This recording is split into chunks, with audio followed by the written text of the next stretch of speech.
I'm Jesse Sharkey, president of the Chicago Teachers Union. I hope you and your family are well during this time of crisis. The Illinois State Board of Education has instructed school districts throughout the state to provide remote learning to all students as of April 13th, and to work cooperatively with teachers unions to do so. Why does this matter? It means that school districts like CPS must work with unions like the CTU to establish both the details of what remote learning looks like and policies that serve our students. So I want you to know that while the CTU has been negotiating about remote learning and similar details, we also continue to fight for what's right for the school communities where we teach. We will continue to demand free internet access and devices for students and families, food for those who need it, support for homeless students, and more resources for English language learners. Our rank and file educators are already reporting that the rollout of remote learning is uneven.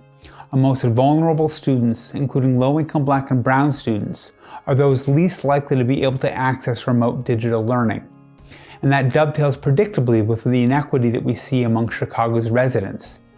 Chicago's 30% Black, and yet more than 60% of those who have died from COVID-19 are Black.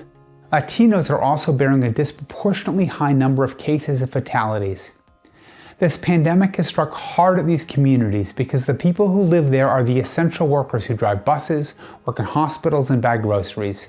They are the heart and soul of Chicago, and our city continues to work because they do.